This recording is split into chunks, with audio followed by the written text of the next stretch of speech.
Oopsies. That's right. We can probably start a little early.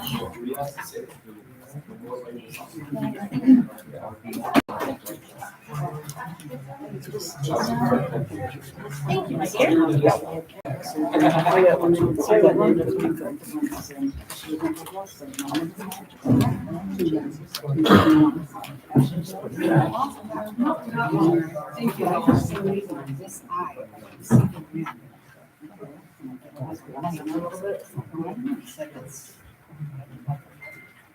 I'm going to call the meeting to order. This is an open meeting and notice has been given to the public at least 24 hours prior to the meeting and by forwarding the complete agenda with Town County Reporter. Copies of the complete agenda were available for inspection at the office of the city administrator. 6 p.m. meeting of the regular council with the following agenda. Meeting called to order. Roll call. Mayor Canetti. Here. Butch Melver. Here. Steve Scott. Here. John McCobb. Here. Patsy Day. Here.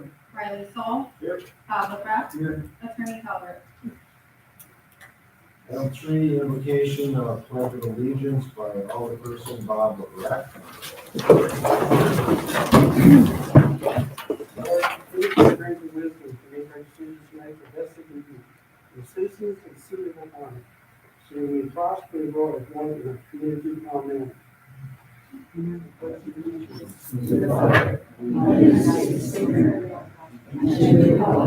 Which stands one nation under God, indivisible, with liberty and justice for all. Thank you, Bob. Item 4, approval of the agenda. Need a motion to approve the agenda. Second. Discussion, vote, all in favor? Approval of minutes as presented from city council and any special council meeting. Second. Patsy. Discussion, all in favor? Pass. Discussion, action, recommendation on the following. 6A, presentation from Eiler's Financial Advisor. I'd like to welcome Harry Allen. He's with Eiler's from Milwaukee, Wisconsin. Floor is yours there, Harry. Awesome. Good evening, everyone. My name is Harry Allen. I work at a firm called Ellers. We're a municipal advisory shop out of the Waukesha area. Municipal advisory, just at a high level, it means we're an advisor to local governments and local governments only. So we have to act, and it's spelled out in federal statute that we have to act in a fiduciary duty to the government that we represent. So we are working with their best interest in mind, even if it doesn't necessarily happen. Like if we give you a recommendation that's not in our best interest, that's what we are required to do. Other than in the city's best interest. And so Brittany and Mayor have reached out to us a little while ago to have us review the existing debt for the city and figure out where you stand right now, what are your options to restructure some things. In the next 2 years, there's some significant upticks in your debt service. So what are some solutions that exist out there? We weren't involved in any of the previous transactions, so I want to make that clear that we're here to provide solutions for something that we walked into. And there's not a ton of options here, but there's various options that do exist. And if you use a portion of these each collectively, you might have a pretty solid solution here for the next 2 years. So I wrote up a memo for everybody, and everyone has a copy. I'm going to start with the schedules in the back and just kind of walk through where are we, what's the landscape, and then we can get into kind of the solutions that exist out there.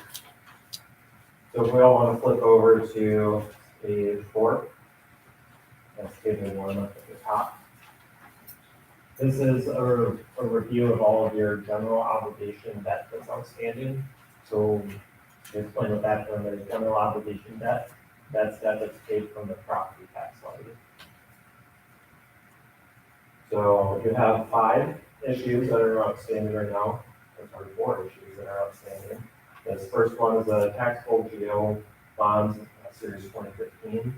A portion of those are being refunded this year, and that's the state trust fund loan that's on the agenda tonight, the portion of that. And then we have the 2017A notes, the 2020A notes, and then we also have some 2022 notes. You'll notice that some of these cells are highlighted in orange. That means that those maturities, that's what we call it, each year, we make a debt service payment, that principal amount goes to maturity. So the ones highlighted in orange, those are ones that could be refunded in the future. If they're not orange, then you really can't restructure that debt in its current form. So the issue here with the 2017A, the 22A, we have these principal amounts that are stepping up, and all those are white. So you can't really change those. Those are set in stone. The only ones that you can change in the future are those orange ones, so starting in 2027 for the 2017A, and 28 for the 2020. And then if we flip over to page 5, it's a little bit of a different story with the 2022 notes. These are paid, I believe, through tax increment district number 4, but these bonds or notes are callable at any time. So these ones could be refunded and restructured at any point right now. And then we can chug along. If people have questions throughout this, or you want me to provide more details, definitely cut me off and tell me if I'm lost. Take a step back. It gets into the weeds here pretty quick. So moving on to table 2, this is page 6. This is looking at your total debt service off to the left. So this is everything that's issued on that total obligation basis, everything that you could levy the property tax for. But you don't levy the property tax for everything that's outstanding through your debt. You do use some TID 4 revenues to buy down some of the cost of the debt service.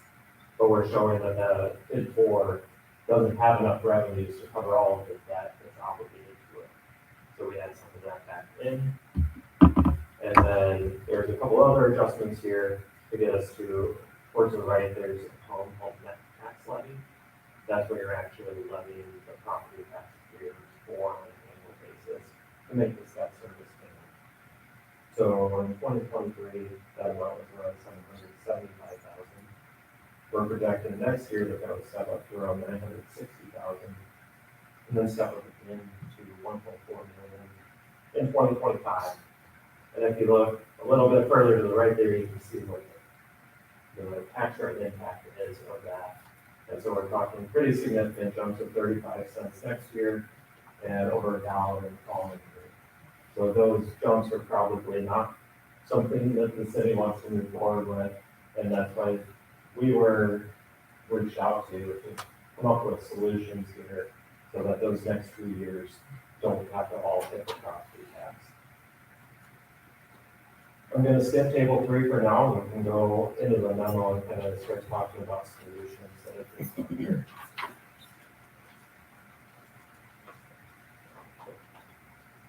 So we can go to page 2.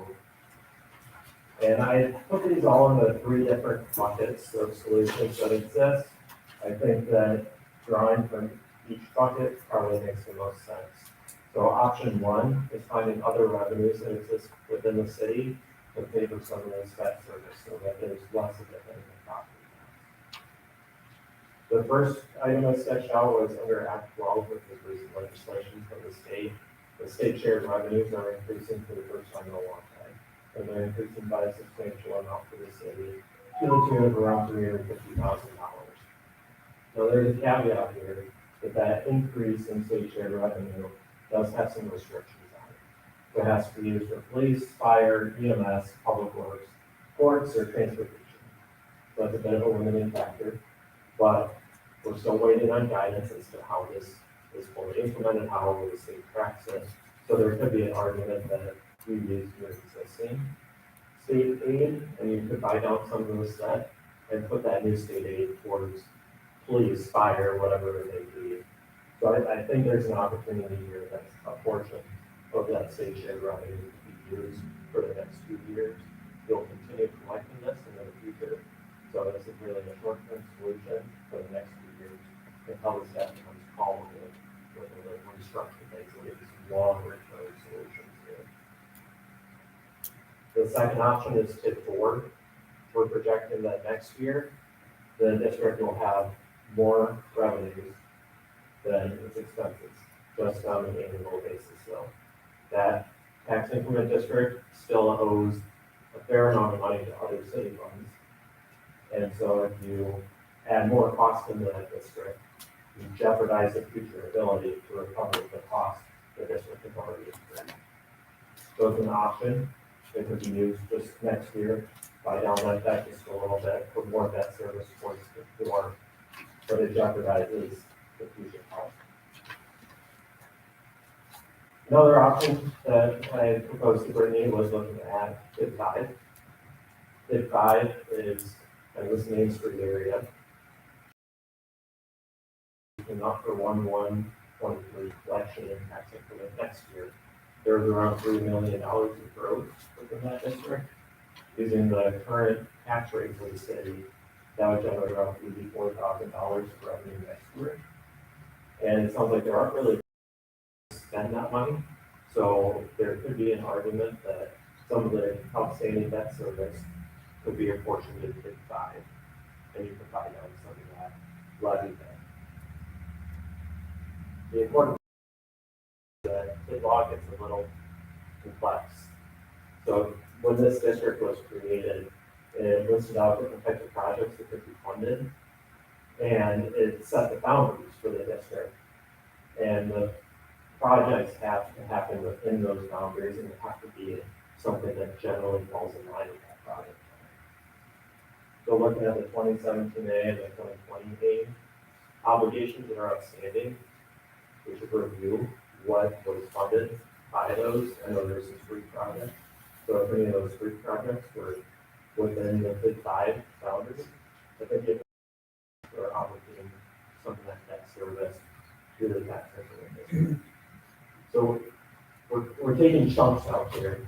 If you take a little bit of the state share revenue, not the full 300,000, but you take 100,000 throw it at it. If you take 80,000 from Tip 5, throw it at it. 60,000 from Tip 4, we're getting there.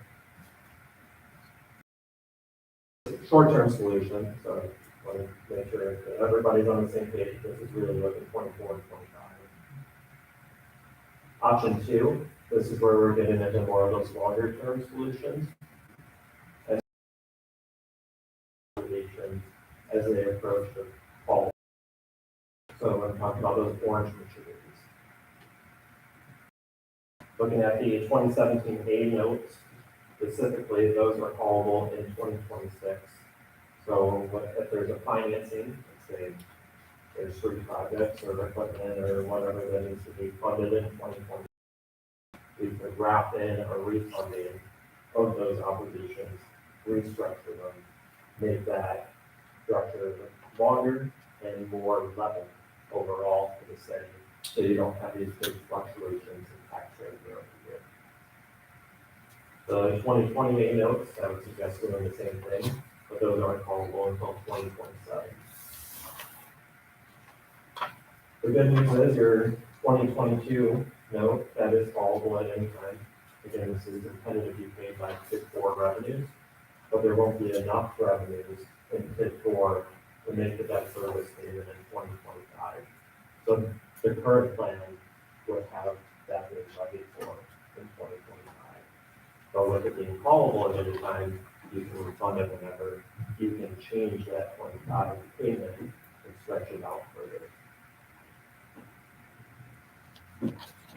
And then option 3, this is looking at, I kind of went a little more in the weeds here than maybe I intended to, but the general concept here with option 3 is the city has the ability to issue taxable debt to make your debt service payment and then stretch out the term of that new debt. And so essentially, you're levying less for your debt service because you're using the proceeds of debt to pay for it. And then you're deciding on the new structure for that new debt, and you can level it out, stretch things out further. But the tricky thing here is that you're adding in a fair amount of cost to paying back this debt, because not only are you paying the interest that's outstanding on existing debt, you're issuing new debt to pay for that at a taxable rate. So you're paying interest twice, and your second interest payment is a high. So it's really expensive, really quick from a long-term perspective. But in a cheap way of solving the problem. That's why I really suggest option one and option two together. I think that gets you through the short-term gain in 24 and 25 until we get those more permanent solutions, which is under outstanding debt. That's most of what I had to present. So I don't know if Brittany wanted some input from council here as to direction. I've got another question first. I know we went back and forth quite a bit, and I'm appreciating your patience with that. Looking at this more and more, so we had debt payment of $952,751. We actually levied $774,675 for a difference of $178,76. If we take off the leftover state revenue to put a dime into that payment, we have about $125,000 that we have to make up. Would it be an option for this year, instead of taking off that state loan from the Board of Commissioners, would it be an option to instead borrow that from our utility and pay them back next year, potentially with that shared revenue? You could. As long as those revenues are there.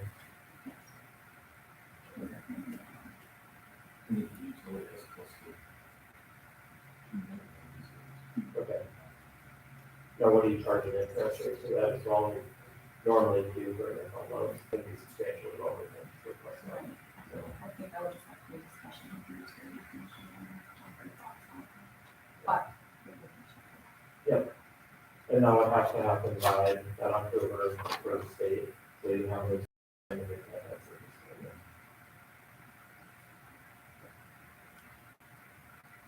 Would it be a better option to, I think moving forward in 2024, 25, and possibly 26, before we can all vote funds, I think if we use the remaining TIF revenue, and possibly we can use some of that TIF 5 revenue, and then possibly part of this shared revenue we're getting, I think the levy could be down close enough to what use that temporary mandate for those years. That shared revenue, we didn't want to touch it because we do have a lot of capital needs right now. But I think this may be more important to save us money in the long run. If it was an option for 24, 25, 26 to do that, we could keep our levy at an appropriate level. Would it, in 2026, we could call 2017A, or would it be a better option to do 2017 and 2028 together? It really, 27. the 2017A, let me just look at the structure. Again, probably assuming that we take that bank loan, then stretch that out. Yeah, Right. Years right, too, good point. because we don't really want that to come do a lump sum of Yeah. 400 and I think that's also probably in the 25, but Right. then you're only talking 250,000 for the next few years. So that's what it's going to looking at the call dates here. just so the council knows, that's where we're looking at that.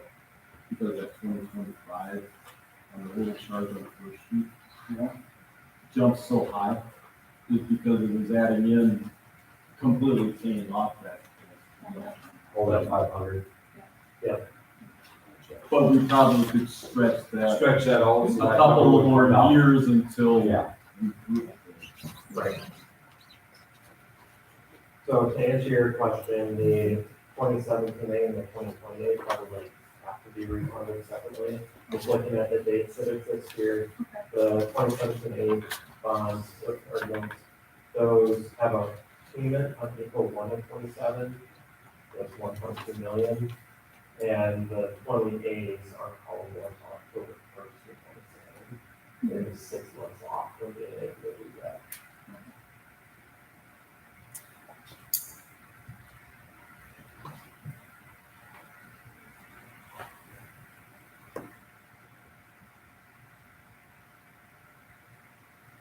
Maybe that, that's one option. If you talk,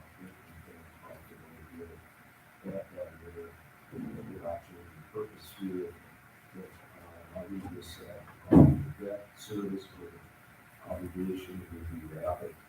Repaid by property tax levy and revenues and tax increment district number 4 at the same percentage rate as the 13.82%. That's for the state trust fund loan, if that's something that the city moves forward with, but it's something that might be utility funding to pay off this debt. The upstanding debt, so I assume that it'd be the same going forward, the same allocation that could be adjusted where all of it is in forward. But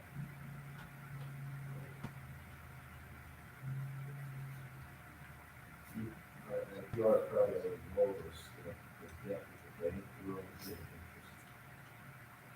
on the Any principal at all. I think there's a minor amount of principal on those. Like a 500,000, we're paying both.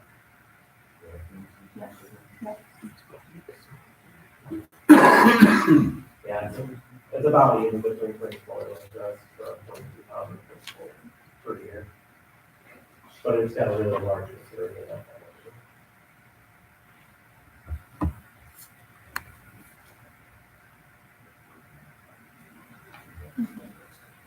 Any more questions here from the council?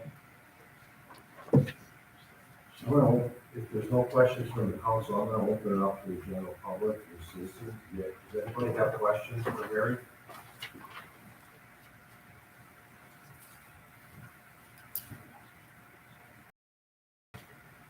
Mike? Mike, stand up and. Do you foresee, you're talking about short-term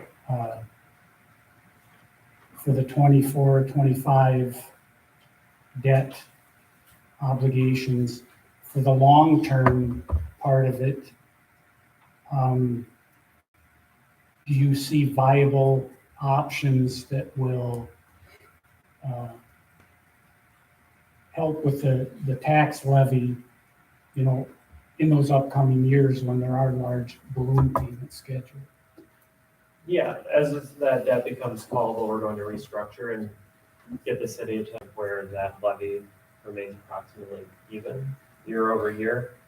The caveat that in the future, if there's larger projects that are taken on or project costs go up, you could see the levy step up, but we would match that levy step up with kind of the expected change in value for the city to keep that tax rate and the tax impact approximately level as best as we can. So we act as a fiduciary for the city, and we're going to do everything we can to make sure that sense and is attainable into the future. Any additional questions?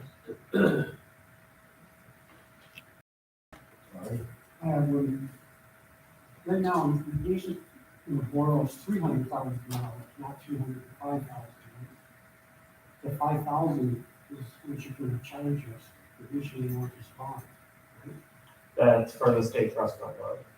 You're still going to charge us $5,000. Yeah, there's At what interest rate? I don't see the interest rate. for the 2023 state trust fund loan, that's at 5.75%.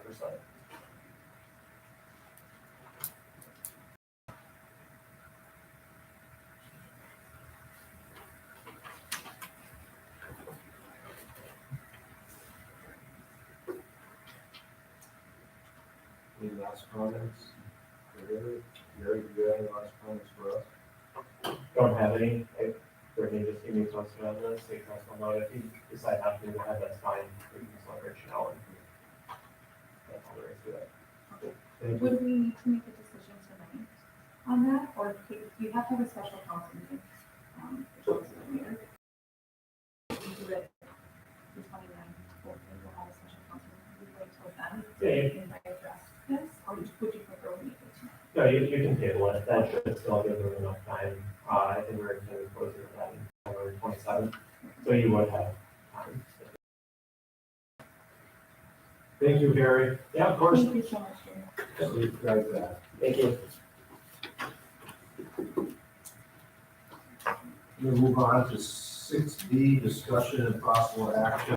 Seek financing through the board of commissioners of public land to finance the refunding of the outstanding taxable general obligation refunding bond series 2015 in the amount of $305,000. That's what Jerry was just saying now. So we're getting that on the Just table. 5,000. Okay. 6C, approval application for temporary retailer's license from the Chickadee Players for the 40th anniversary open house, September 9th, 2023. Make a motion, we have a motion by Sol, second by Milberg. Discussion, vote. Rich Melder. Aye. Steve Scott. John McCollum. Betsy Bates. Riley Soul. Bob McGrath. 6D, approval application for temporary Class B retailer's license from the Chickadee Players. How to survive a zombie apocalypse on September 16th, 2023. Second discussion. Vote. Rich Melder. Aye. Steve Scott. John McCollum. Betsy Bates. Riley Soul. Bob McGrath. 6E, approval application for temporary Class B College Girls Softball Association for Sheboygan Law on the day on August 20th, 2023.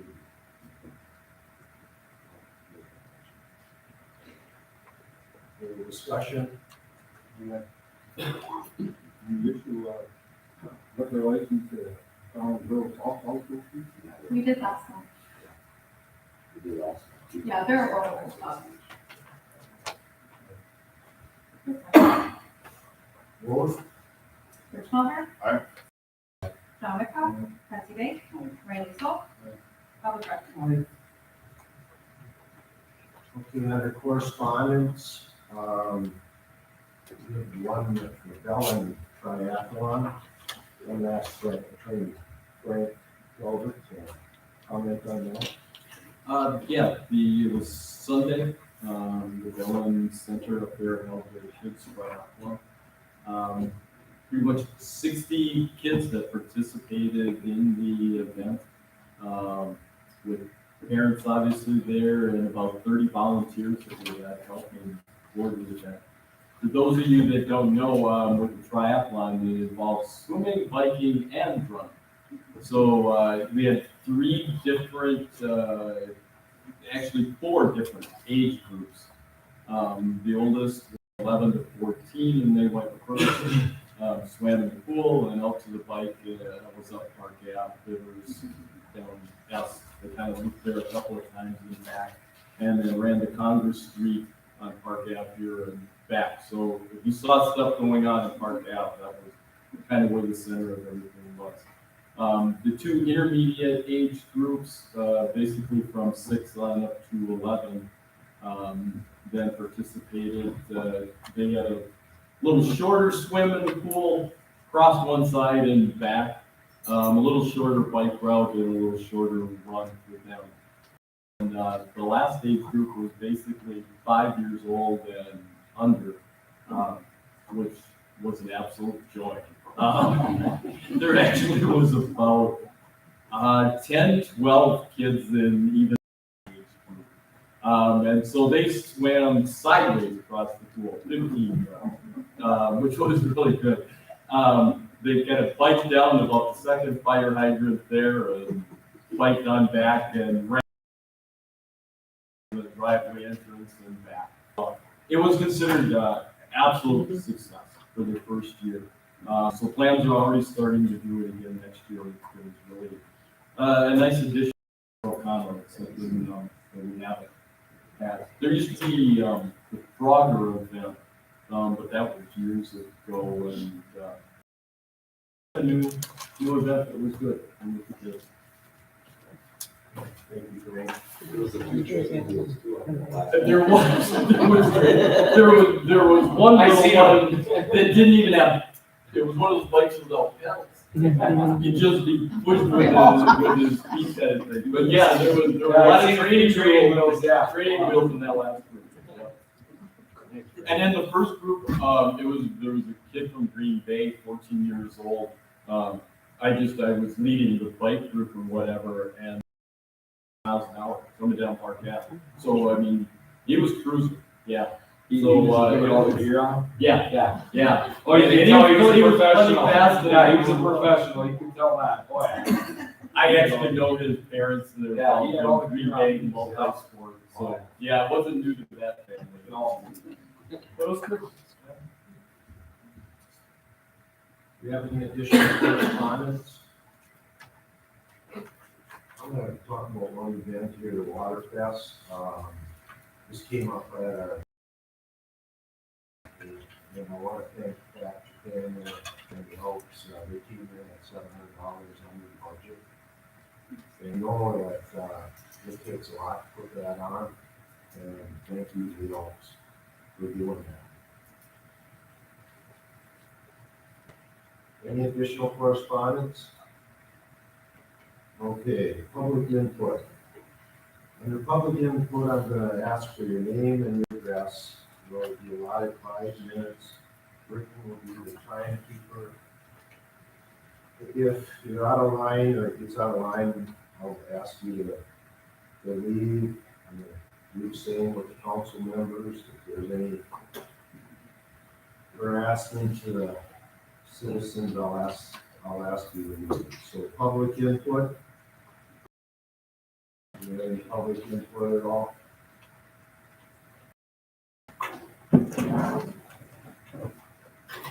Cliff Martin, 328 Adams Street, O'Connell. We've been talking about this situation on Holtwood Way for, well, since last year probably. It's been going on and it's been overlooked. The ordinances that are in place are being violated. We've had fire code violations and it just keeps getting overlooked. Mayor Panetti, in your campaign, you said you would unite this city and treat everybody equal. I have not seen that in the year and a half that's been going on. So, do the right thing. Let's get the city united again and treat everybody fairly, not just certain people. Thank you. Thank you, Cliff. Any additional public input? Yep, as always. I just want to play back a couple of things that you probably already heard or saw. You gotta state your. Oh, Jamie Younger, 518 4th Street, because we didn't know that. I'm just going to play this and you can all listen and you'll clearly see that I never have lied. And not just because business partners. I think some people might be in this for the wrong reasons, and I definitely won't. This is from May 16th, by the way. I'm going to ask you, Jamie, when you reference business partners, can you be more specific? Your business partners, Garrett and Courtney, and your Airbnb. Am I lying? Let me clarify this. Am I lying? Yes. I'm lying, but we're gonna skip to August 16th after this, or August 8th, was it last week? Exchange between the souls. No money exchanged either, guys. But is your Airbnb, is he not the manager of it? There has not been one nickel exchange. John Kennedy owns Kentucky. Here's last week. Which I believe our court papers, when the school sued the city, his address was also Pocahontas, and I was not aware that our mayor would have Pocahontas address would be our mayor.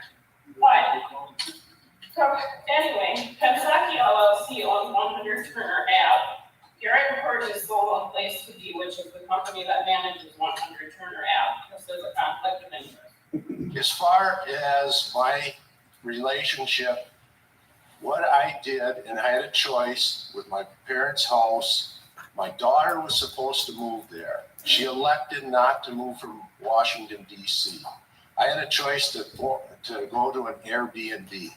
I did that. Now, I had the opportunity to select a manager. I looked at multiple different managers, okay? The reason I have the floor, the reason I selected them is, first of all, they had more experience than out of O'Connell people. I looked at Hutchinson over across the bay. I looked at multiple other ones. What I liked about them is they used Robert's Hardware. They used them for the cleaning service.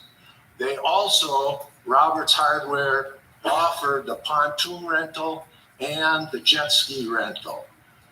I elected what I do on each one of them. I pay them a small fee for each time they stay so I get a tenant there. Am I right? Yes, there has not been one nickel, dime, penny. There has not been one nickel exchange. I elected what I do on each one of them. I pay them a small fee for each time. So the next time you decide to call me a liar, make sure I don't have the backup for what I say, because I researched before I opened my mouth. You can ignore me. You can watch the time. That was a 3-minute video. No one is going to go to a business where the owners have flat out called them idiots on Facebook. If they're failing at their business, that's on them, not on the city. I don't care. They did it to themselves. I said it, and I don't regret it. I feel that a few of us are giving you and the souls the transparency you've all been seeking. If you don't want people digging into your business, you clearly try to hide them. It's best you keep quiet, not give them a reason to start digging. You failed this city, John. Resign and do what's best for the city and the citizens. I was told if you resign, it's an admission of guilt, and that's why you won't do it. Well, I just proved you admitted to the conflict of interest. So just do us all a favor, resign. You should be ashamed of how this city is talked about because of all of this. Under 5 minutes. Okay, do we have any additional public input?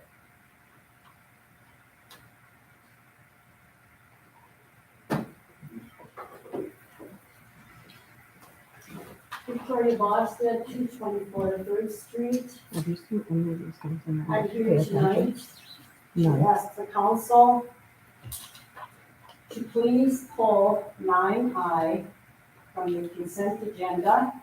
9I being approval of sending notice of zoning violations to 160 Molded Way with 30 days to comply.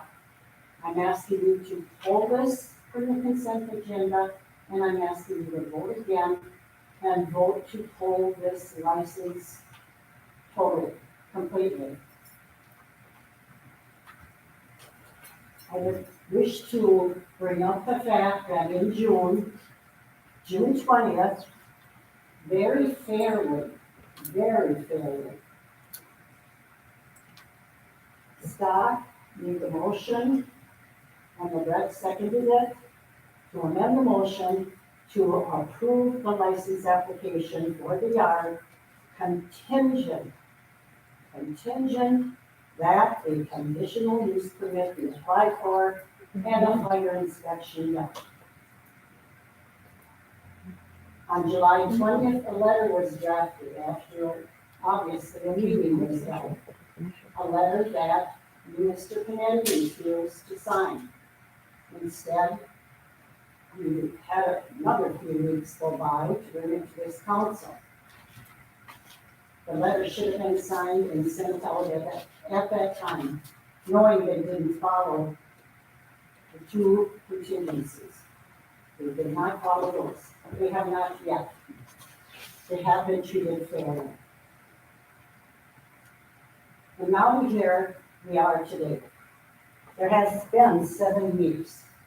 How fair is this to we citizens and those beautiful businesses we have here who have always followed the laws? What does that say to us? How it's just totally unbelievable to the public, to our businesses, that this has been allowed. They were given every opportunity, again, 7 weeks, plenty of time. They had the fire inspection done, then they decide up until last Tuesday, then we said, okay, we will follow the recommendations. However, the conditional use permit was never applied for, period, as that is on the letter of July 20th. I am making a very urgent appeal to all of you on the council. I know all of you. I am asking you to vote, to pull this, vote again, in all fairness to us, and end this. Please end this.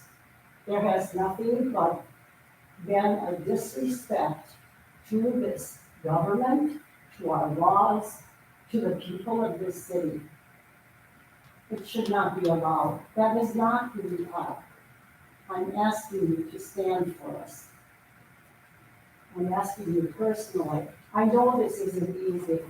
No one knows more than I how difficult it is to be up here and to do the right thing in your minds and hearts. And I believe you know what the right thing is to do. It's just time to end this. End the harassment that's been going on in this front office. To our city employees, what they have gone through. It's a very sad situation, but it's time that something is done about it. So my personal appeal is Butchie, Steve, John, Tricia, we will have to abstain as this involves your family. But the rest of you, please stand behind our people. As we voted for you, as we wanted you to do. I believe in my heart that we will. You'll do the right thing here and pull this license. Thank you.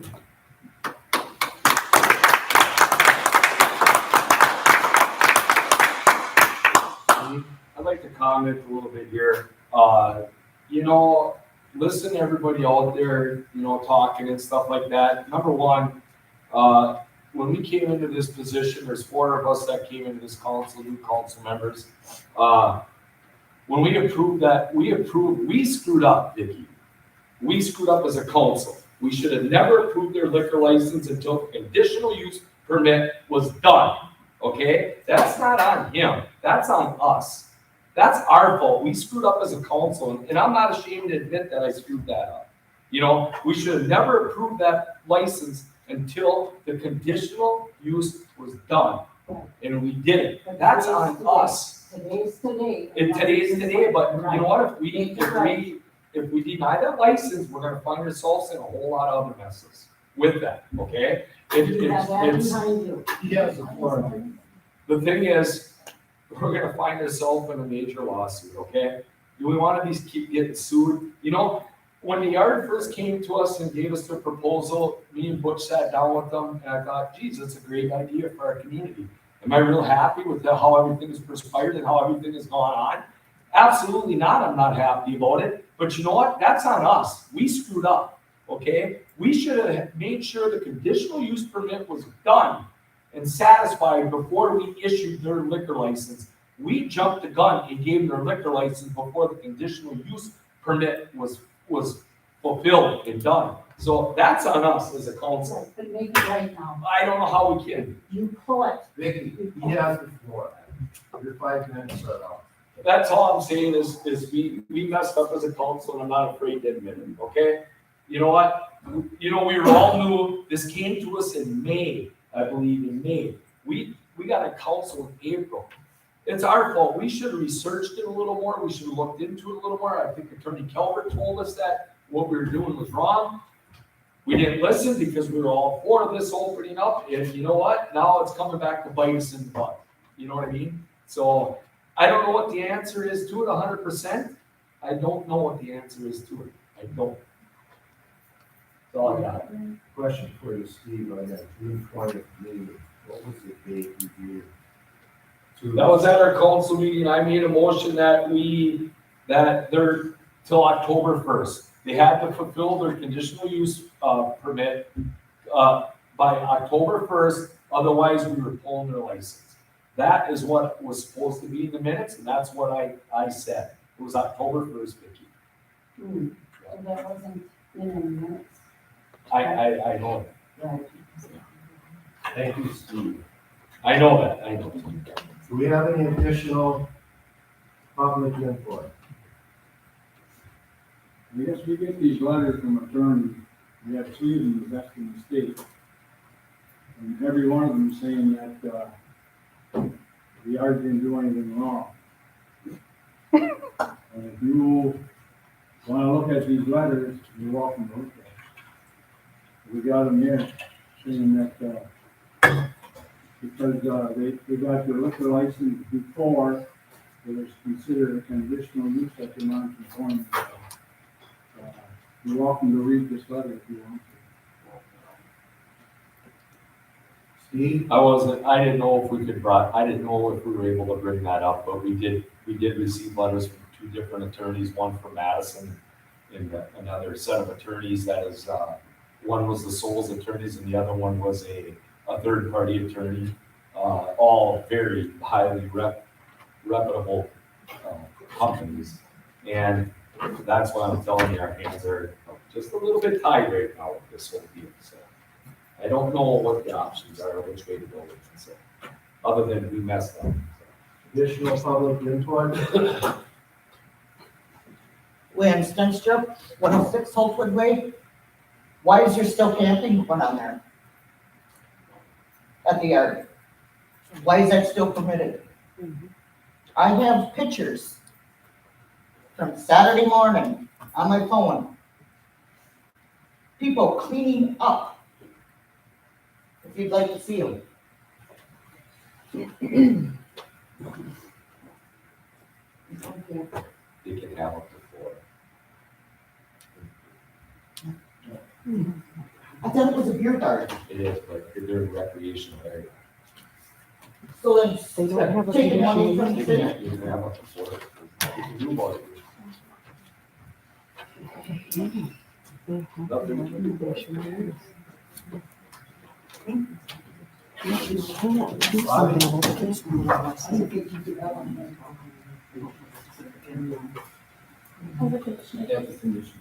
They don't have a petition use, therefore they can't have camping in a recreational area. It's as simple as that. I If agree. there's many violations that they have had with another business in the city of the county, whatever they add, you would be after. It's starting to do. There's things that go on down here that if you do it right, you don't have to worry about being sued. Number one, maybe it's finally time that we go in and see exactly what the hell they are. Are they a bar, are they a beer garden, are they a campground, what? Every lawyer is gonna tell you that he received their letter and every time they do anything wrong. I don't care who it is, if you're a lawyer and you're representing someone, they're gonna tell you they're doing everything okay. So, That's what I said. I don't know what our options are. well, we have some options. Any additional public input? Kim Reestack, 227 Jackson Street, O'Connell. I'm just wondering now, we got the letters from those attorneys, correct? Saying that they needed to cease and desist operations, correct? Are those the letters that you were referring to that were handed out last week? I wasn't here last week. Oh, no, not you, Stephen. No, this is a letter. Oh, their attorney Yeah, that letters? was there for. Okay, so there was in fact a letter that's from the state that said cease and desist. Doesn't state law supersede, county ordinances and that kind of thing? Or city ordinances, I mean? Because if so, there should be no question. I mean, if it's coming from the state, oh, I'm sorry, then the state supersedes the city. If I'm correct.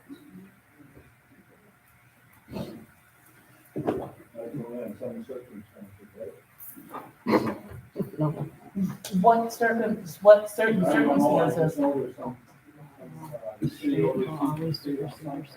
What they are, Because I deal with the law every single day, and I can't just pick and choose what laws to follow and what laws to not follow. I think municipalities can have a separate, like, that'd be like decriminalizing marijuana in the city of O'Connell, but it's still illegal in O'Connell Falls. Right, So but, there is different things that, I know what you're saying though. Right. But that's all I'm using for instance. Yeah, you can be more restricted typically. Right. Municipality, but you can't be more open with the state law. so if the State law state, can be more allows you restricted, to have but not- marijuana. Right. okay, The city can't decide that. so if the state says cease and desist, don't they have to cease and desist? I don't know what you refer to. The letter from, the state sent to the Souls and the city. Oh, What letter are you referring to? the letter that is, scheduled to be signed tonight. I believe it was the one that was originally sent that you didn't originally sign. Yeah. That was drafted by the city. That was- yeah, okay. That's the city. Any additional public input? Of course. Jack Arvin, 361 Van Dyke. Goods, thanks for admitting, we all make mistakes. Yeah. No big deal. I wouldn't even come here and ask you to pull their license, because I'm not sure I think it's an okay business. My question on that whole topic is though if there are fire code violations and things that are directly in conflict with things that need to be fixed, I guess as a business owner, then my question like it was last week, can I ignore all issues then? Because I'm going to. So we have to be careful of the slippery slope. At least the things that are questionable have to be answered. Number two, regarding transparency, Mayor, you went to Chamber of Commerce in my restaurant today and told Sammy for the bridge to nowhere that we had to be transparent with the Chamber of Commerce. I think we owe the city residents the same transparency, please. Thirdly, if I don't know anything much about the taxes, but what I heard basically was we're gonna rob Peter to pay Paul, we're gonna extend it out in the future. Be careful, labor's not going down. There's one good labor, you're gonna pay for it, we all know that. My labor is up probably 40-45%, it's not getting cheaper, so be careful moving forward that you don't put people in a bad spot. I don't want to put our kids in a bad. So just be wary of that. If we have to pay the property taxes, so be it. You can't put a Band-Aid on something. Some things just have to be addressed. Not saying I know the answer. Just be careful of the repercussions of that. Thank you. Additional public input? Okay, on this campground ordinance. In other words, if I file for conditional use permit, my spare lot next to me, I can put campers there? You have to be zone recreation, Okay, R2.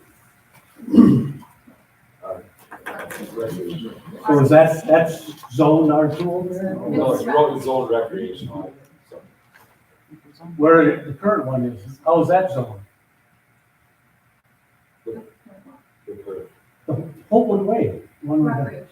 that's, Yeah, It was originally R1 residential, and the Souls had requested rezoning to recreational. And that was granted back last year in May, April. one of our first meetings. Sometime spring back, April-ish year last year. From R1 to recreation. so can request that in my lot? You can do it on the block. It can be requested, whether it would be granted or be requested. Well, you should, And anybody can apply for a conditional use permit. They don't actually have to be granted, and there can be conditions placed on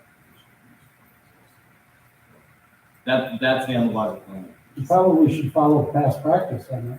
We're gonna, Well, that's why I was admitting that our past practice was wrong, Cliff. We Yeah. did it wrong. yep, I hear you, admit it. I admit it. I hear you. Now, if you did that application, we would probably say no, because knowing what we know now, we didn't know then, okay? Knowing what the process is now, we would definitely, So, we are gonna work to correct this, right? we're trying. We're Okay, trying the I best we can. understand. Butch had the perfect thing, let's get together with them and let's just talk about this. Pardon? 30 seconds. I'm done. Doesn't pay to fight City Hall. I had one more question. Steve, you were talking, Stand up, state your name. Cameron Stack, 227 Jackson Street. So Steve, you were talking about the liquor license that you had given them before the conditional use report or license. Okay, so the campground is totally simple or separate from that liquor license issue then, right? Yeah, I guess. Okay, so then if they didn't opt or obtain a conditional use report or a license for that, then why are we still allowing them to have those campers there? So I understand the whole liquor thing, totally done. Your explanation tonight really clarified a lot of things for me, but I'm still questioning that conditional use permit for the camping thing. That's not included with the liquor license, so why are we still Have allowing you that? came in and read the conditional use for that? Mhm. If you didn't come in and read it, the conditional use for recreational areas, it's pretty vague on a lot of different areas. Okay, I would suggest you come in and get a copy of it and then Okay. go through it and then come back to council again with questions that, now that you read through it and understand maybe a little bit more, it's so vague, it's. okay. Well, I was just questioning the difference Yeah. between the liquor conditional Yeah, I use and the understand. campground Yeah. conditional. Yeah, but their lawyer was saying that because we gave them the liquor license beforehand, that they don't need a conditional use permit For the campground? for the campground. For any of them. I'm just saying what their lawyer says. Yeah. But that's just two separate issues to me. Lastly, Yes, it's what. Let's not get into a discussion on this issue until we get to the. That's, yeah, I know let's finish up public input, because we have agenda. Additional public input. Wendy Spice, 8 Exchange Share. Steve, you admitted that, it was a mistake on the part of the council to go ahead and grant that liquor license, and thank you for being honest and admitting to that. It's understandable being the council people. Normally, when a mistake is recognized, now you said you came in April, it was granted in May, the liquor license was approved in May. So at what point did you realize that a mistake had been made? Just recently. Okay. And Attorney Calvert, were you here when the liquor license was approved at that meeting? Yeah, I think you do that. Were you not aware that they did not meet the conditional requirements? I recommended at that meeting, as did the police chief, that the liquor license not be issued. Yeah. So once it was recognized that things were done out of sequence, so to speak, What recourse did you have at that point when you recognized the mistake had been We've been dealing with it since. made? Okay. So this sets a precedent, and if a mistake is made in the future regarding not necessarily a liquor license, but any request for licensing or conditional usage, what recourse does the council have to correct these mistakes? Same thing that we're trying to do right now. Do your research a little better. Okay, so basically, right now, your hands are tied in this situation, and I don't, Yeah, because you're gonna. I don't think we're in. I don't think their hands are tied. We gotta figure out what's the correct way to go about finishing this up. so it sounds because you changed the zoning, that they aren't, they're not, there's no issue of compliance because the zoning is correct for the camping. Am I understanding that right? Zoning might be correct for camping, but in order to have camping, we need a conditional use permit, which we do not have. It is not a permitted use in recreational zoning. But, It is a conditional use. okay, but the lawyers for the Sorrels are saying they're not doing anything wrong, so to speak. Yeah, but it don't matter, it don't mean they're right, right? That's what they're saying. Yeah. So then I'm We did hearing you're mistake. not just accepting that as. No, we're not. Okay, that's what I needed to know. Thank you. Okay, is there any additional public input? We got one from there. At the last meeting there, when, we brought up, I told that you looked there, so we didn't talk about that. I'm gonna help you, try and help you when you understand this. Where it really gets complicated is when you get under section 13.2.101 definitions. And this is the definition number 7, campground. Any parcel of land which is designed, maintained, intended, or used for the purpose of providing sites for non-permanent overnight use by 4 or more camping units, or which is advertised or represented as a camping area.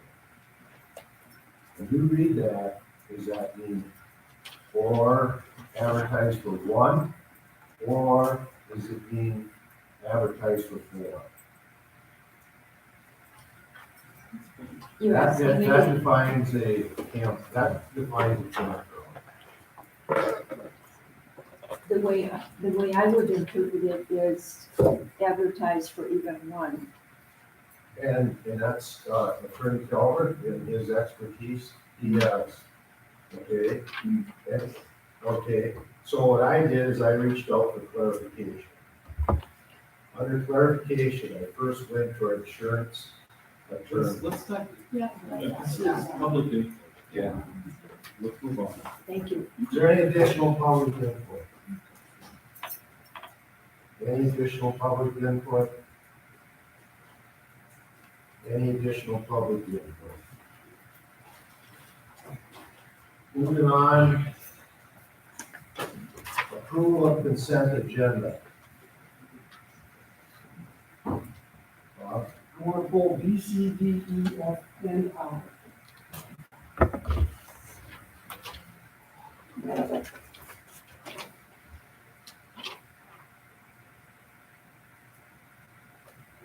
What are you saying about? You have to use that, you go on the other agenda. Send it to me.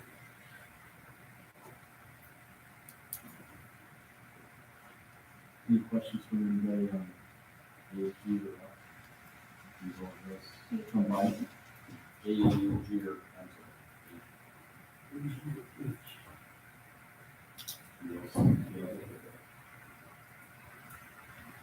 Going what? B, C, B, D, C, A, D, G, F, I. and H, E, order. A, G, and H? A, G, and H, you can vote. Okay. Any objection? We need to read those. Okay, 9A, approval of consent agenda accounts payable for the month of July 2023 in the amount of $261,002.63. Payroll for the month of July 2023 in the amount of $179,001.92, and other financial reports as presented. Moving to 9G, approval of invoice for Midwest meter in the amount of $64,800 for utility meters. 9H, approval of invoices from Robert E. in the amount of $9,500 for WWTP upgrades. Can I get a motion? Motion by Stock, second by Milberg. Discussion. Off the vote. Rich Milberg. Aye. Steve Stock. John McCobb. Patsy Day. Bradley Soul. Bob LaFrance.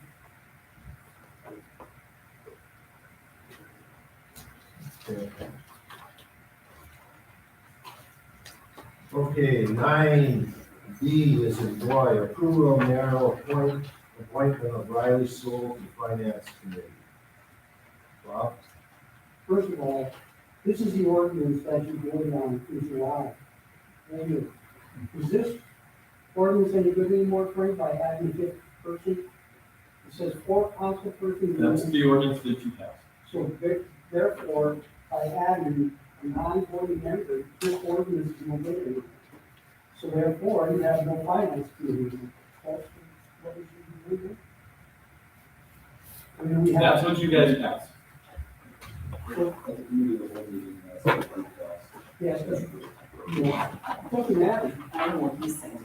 You did not pass that on this ordinance. You have to go by what the ordinance You had states. 4 council people with merit on the ordinance. So the I wasn't here. ordinance is not good anymore, is it? Unless that's added or we subtract. That's the ordinance that's in your ordinance.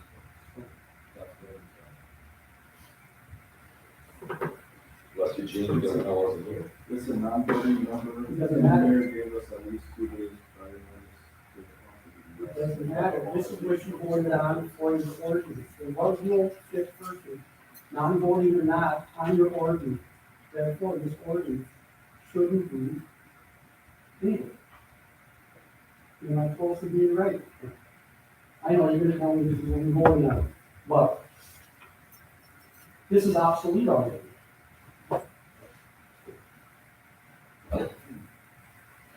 You just don't go adding things on after you voted in July or in ordinance. If you, Rob, if you look at all of the committees, I don't care about all the committees, it's the finance committee. You have non-voting members on the tourism committee, fine. You don't have them on the finance, you don't have them on the aging personnel. Actually, if you look at our real ordinance, there should be 5 city council members. You went with 4. There was nothing in this ordinance book that says you should have a non-voting member on your finance committee. You know, you say you want to do things right and you want to learn. Well, let's start doing things right. This is basically obsolete. You voted for it in July, and then you voted for this last week. You can't have it both ways. Or this is, or this is wrong, what he's proposing. Is what he's saying. Well, that's what I'm saying, one or the other. Gotcha. I mean, we voted for this in July. Yeah. We've already had a wage and personnel meeting, so you must have voted for it. So what are you proposing then? I'm proposing either the ordinance has to be changed, if you don't have a finance committee, or the non-voting member has to come off to be right. That's what I'm getting out of this. or, Or what? well, if you would let me finish and give me the floor, I will explain it to you. Are you okay with that? Well, I'm really not, because This is what you go by. This is called an ordinance. This blue book here is the Bible. for the city of Oconomo. Right here. It's good reading. Or you vote for the appointments by what the ordinance says, and then the mayor can add a non-voting. No. Then you have violations on how many committees here, almost every one of them. You're not looking at, you're looking at a committee that is basically with city personnel only, city council people only. On both the wage and personnel and the finance. You decided to go from 5 to 4. Fine, you wanna change that, you did. And this is the ordinance you came up with. Tell me then how you can on these other committees. Building ad First of all, hoc, John, on those other building committees, ad hoc has no rules or anything, you can add whatever you want. first of all, on those other committees, tourism, you're looking at your finances, see finances. The people that are gonna get blamed are the city council people, not a non-voting member, but city council people. You made an ordinance, and you're gonna stick by it or not. Or you have to change the ordinance. Exactly. One or the other. It's not that hard. In fact, if you do it right, it's pretty damn simple.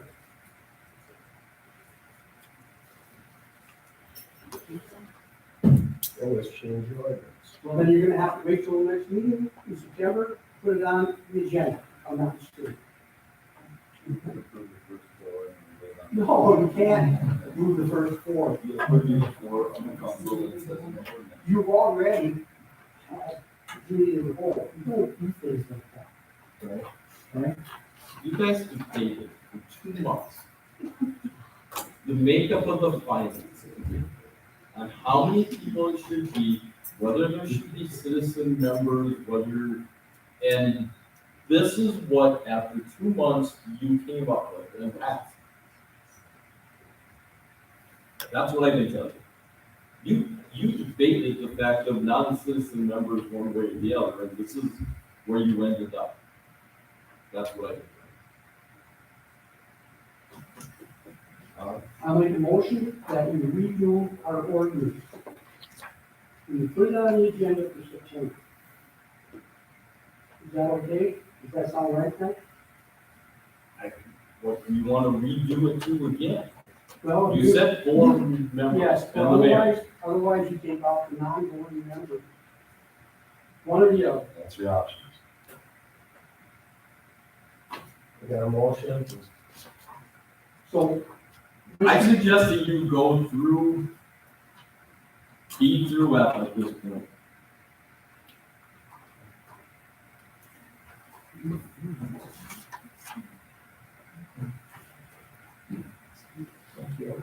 without changing the ordinance. The question is gonna be when you get to F.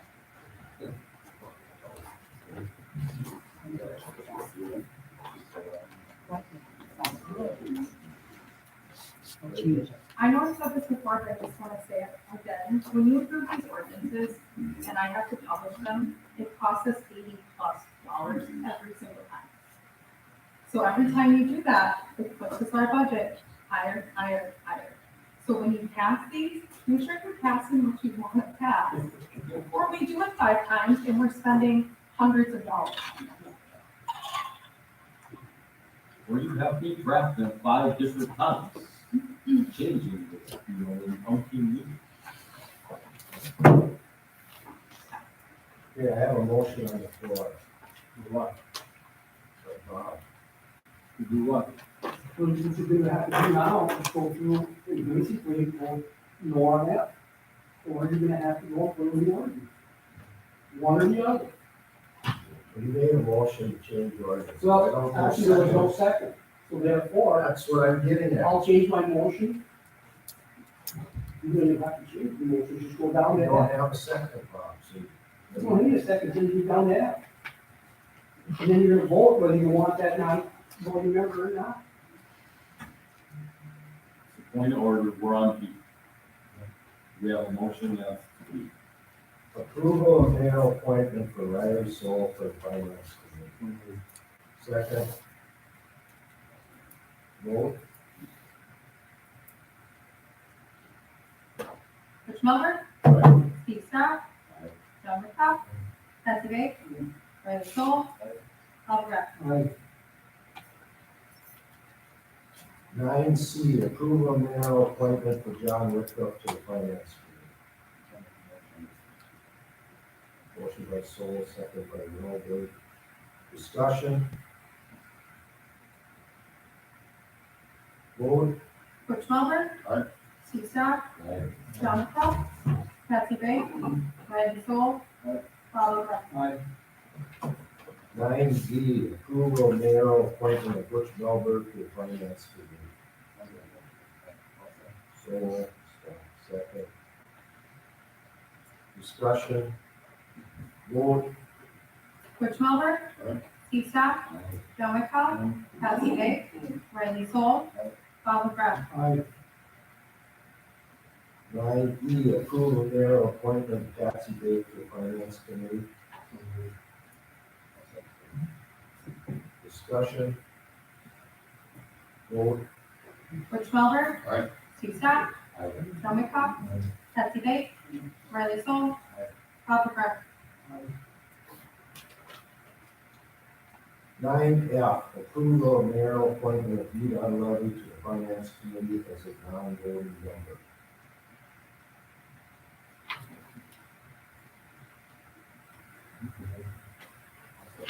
I have a motion and a second. Discussion. Vote. Rich Melber. Nay. Steve Scott. No. John McCobb. Betsy Bates. Riley Soul. Bob Graf. No.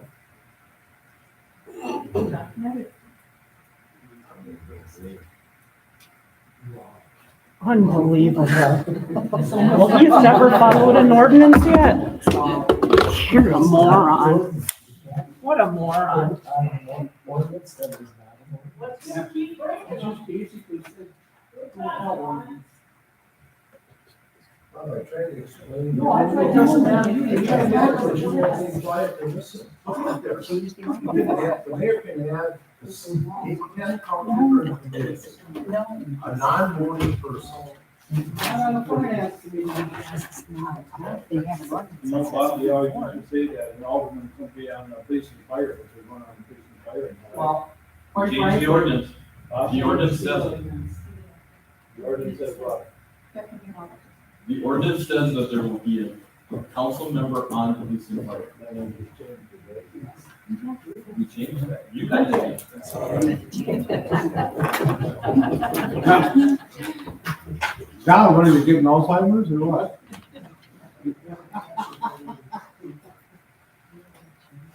Going to keep going. 9I, approval of sending notice of zoning violation to 116 Portland Way for 30 days to comply.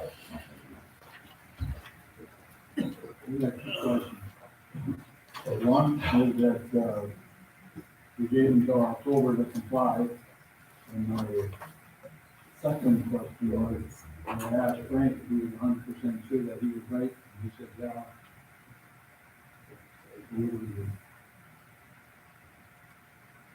You asked me about the definition.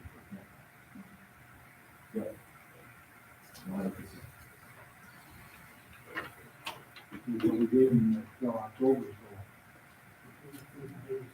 You're asking me two different things. You're asking me a liquor license and a campground. That's two different things. He's sending notice for a zoning violation of, That's the whole, I'm not even sure what that consists of.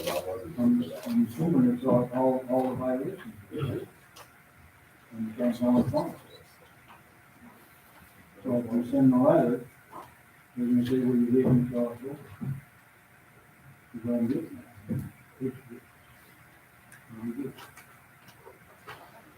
I want to make sure I understand the silent citizen thing. That they're not claiming, I believe. Well, they had it on Facebook. Now we're not doing it. And you keep shaking your head, no, it was there, and I wanna know more about it, but basically, what I understand is that all citizens, they don't have to follow our ordinance. I think that's right. Therefore, in good faith, we gave them the liquor license, and now there's the faith that they don't have to follow our ordinances. If the violations are piling up out there, we're at another business, especially Calvin, do you think that you wouldn't take that license away?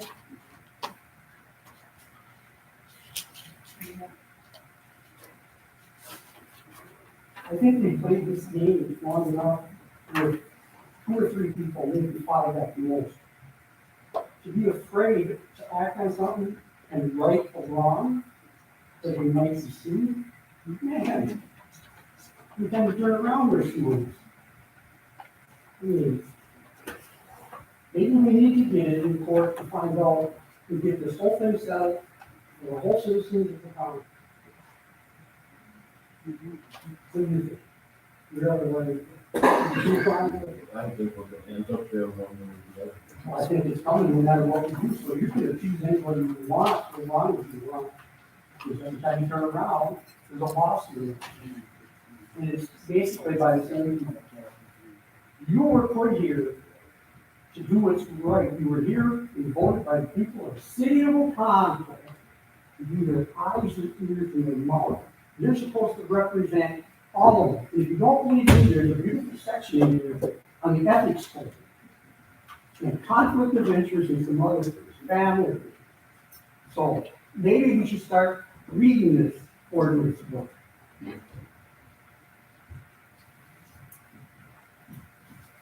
Where I have a conflict of interest is on the definition of I'm not talking about, you know, John, you defend these people so well.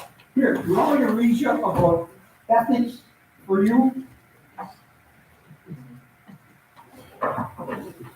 I have the floor. Well, And I'm gonna talk about the definition of a campground. Any parcel of land designed, maintained, intended, or used for the purpose provided sites for non-permanent overnight use by 4 or more camping units, or which is advertised or represented as a camping area. Advertised as 4 or advertised by 1. Okay, so we have a professional opinion from Attorney Kelvin that states he's saying advertised for 1. Okay, I reach out to our insurance company attorney, Ashley Lehocky, and I ask her for clarification on this. She comes back and she states that it's very poorly written. Okay, after the trial, I address it to her again. Very poorly written, she comes back. So then I thought, I need more clarification. I go to Greg Gill, our attorney. He comes back. Just please clarify that. Yeah. Not My attorney. Yes, Right. yours. My attorney, okay, and I ask him for clarification. He comes back and he states it's ambiguous at best. Okay, so you take Godfrey and Sol's attorney, Godfrey and Kahn, you look at what they interpreted.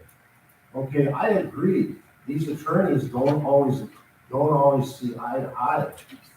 But what you have here is 3 of the top town and country is Ashley's firm. Great Gill is Gill and Gill Associates, and you're Godfrey. You got 3 of the best in the state. I'm sitting here saying, whoa, if we want to get ourselves into trouble, which one do we go by? I mean, I'm not perfect, and it's Frank. That's his opinion, his professional opinion. It stays 1. How do you ignore 3 of the best in the state? That's my point on a definition that basically states, and I think it was written for this about the yacht club. They wrote it this way for the yacht club to allow them to do that. No, the yacht club did. Then why wasn't Come this- back to the city to get permission to have a free campground. We also have a permanent house structure there, so if there is a storm, we can basically harbor people. The yacht club went every 2 or 3 years, had to come back to the planning commission and be approved for those campgrounds. I know you're gonna sit there and say, no, but I was here, I actually went out there and looked at those campgrounds. In fact, when I got up there, the guy coming out of the building, he said I was trespassing. Public is welcome, only if you, with the private people. So I was out there and did this. And I haven't seen them come and ask for any campgrounds or a renewable every 2 years, if you need 2 or 3 campgrounds. Basically, what you are doing is sticking up, and I wish you would start sticking up for the people, all the people of the country, not just certain ones. It's gonna come to a head. In 7.5 months, it's gonna come to a head. And you know what? I'll sit here and I'll read this whole thing with you. It's 5 pages. This is the definition that we have in our ordinance. The state has a different definition. Frank pointed out to us last week, and the verbiage came from the state. Why they did not go with the state's is black and white. You understand it. This is so, to me, unclear, and 3 other attorneys agree with it. Why is it so unclear? I'm gonna say one, John, when you talked to these 2 attorneys, including Greg Gill, Yeah. did you give them Administrative Code 79 regarding campgrounds? I know you didn't. This is the state administrative code regarding campgrounds. Okay, and when licensing is required for campgrounds. And our definition in the ordinance is exactly the same as the conditions of when you need state licensing. You can, if you advertise as a campground and present that to the public, and you only have one site, you have to be state licensed. Yes. That's the or. If you don't advertise at all, you just walk in, whatever it may be, if you have more than 4 sites, you have to be state licensed. I agree with you. The state is black and white. And our ordinance reads the same way. But I did show that. Now, can I give you guys some insight on the campground? I know you didn't, John, when Greg Gill wrote the letter, because I showed this to you last week. I did that, and I went back to him. Okay, I'm just saying when he wrote this letter. You're correct. When he wrote his letter, so I went back to him, and I said, just change your mind. Your letter.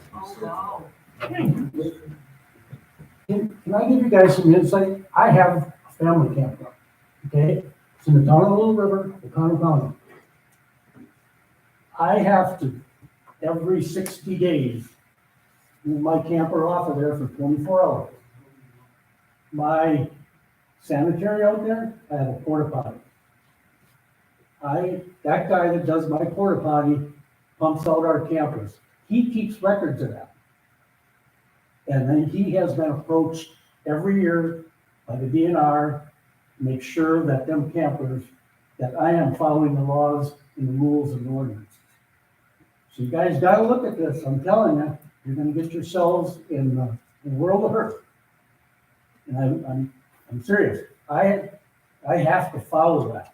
If I don't, they can say, no more campers there. Just simple as that. So just to give you guys some insight. How many sites, yeah, Pardon? how many sites? I can put up to 6 campers there, and they cannot be there for longer than 60 days, and I cannot charge anybody. I cannot advertise it, I can't do anything. It's a family campground, and it can be only family there. I can't have anybody else there. Steve? Bob, you always research the codes and, the stuff. somebody told me that in the code book that there's something within the city that says that you can have a camper on your premises up to 90 days. Is that true or not? You can have a personal camper, if you have a second camper on your property, Okay. that person can't live in it. Oh. In fact, if you go back. So if you have a lot like on the bay out there, there's not a camper out there. Behind the child, there used to be 2 campers back there, and you took the kid out of the house, and you stay in a camper, Okay. you can't do that. Yeah, if it's not your residence, you can stay in the camper for up to 3 days. If it's your residence, your camper, you can stay in there for up to 3 months. Thank you.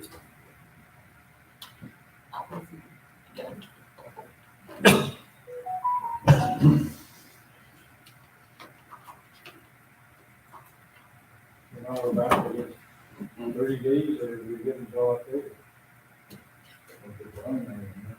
You've already voted. Well, I gave until October to do the conditional use permit at the time when I made my motion. Quite frankly, Right. you're not hurting them a bit. No, I know. Yeah, the benefit of the doubt, right. They haven't complied with anything yet. Let's be honest. The reason we said 30 days is that's what it says for, zoning violation. And that's when I have to be 100% sure on that camper.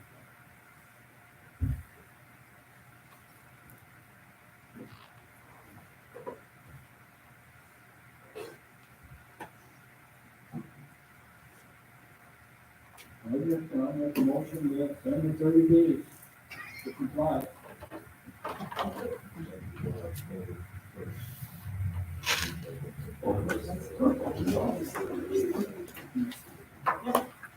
Was recommended. After they even voted on that last week. I said October, but I don't think it's ever. I can listen to the recording. Yeah. If you did say that, then we need to amend it. Okay. But I'll listen to the recording because I did not hear that. That might not have said it loud enough either. Yeah. Yeah. I don't know whether, Well, I'll listen to the recording and see if I have it. because if it is, I really want to have to amend the minutes.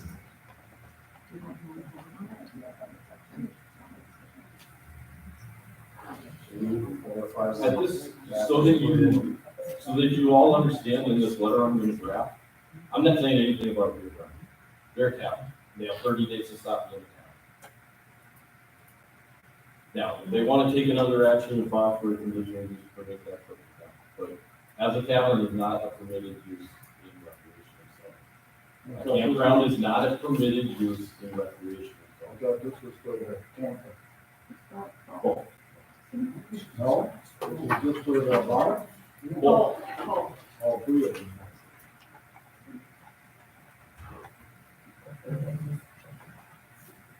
Actually, you write out there, it says beer garden on the sign, it says bar, right on the pole. So it's either one or the other. So we can keep pushing it forward and forward, let's get to 30 days and see what happens. And I would better, you know, myself, it's time to leave.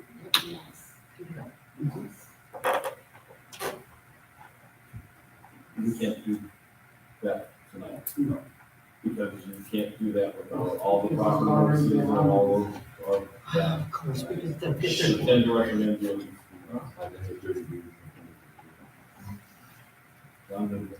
To get a motion, right? So I'll start. Okay, you got a motion, John, you want to repeat? Send a notice of the violation at 116 Holwood Way for 30 days of compliance. Second, okay, discussion. Vote. Butch Melver, Aye. Steve Stock, John Cox, Patsy Bay, Riley Scholl, Bob McGrath. No.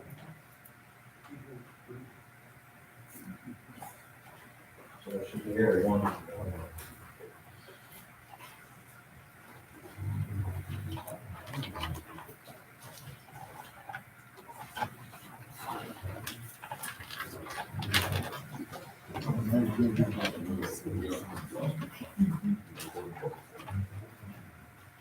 10, council may vote at approximately 7 p.m. to reconvene in closed session pursuant to notice duly given and as allowed by Wisconsin statute, anything from a week prior or conferring with legal counsel on the following items. I so notice of individual. I'll make a motion to go into closed session. Second. All in favor?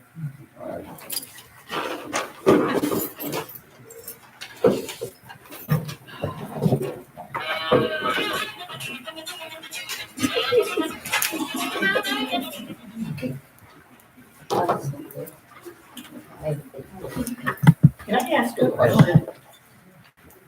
Come on. Frank, when is he getting his lawyer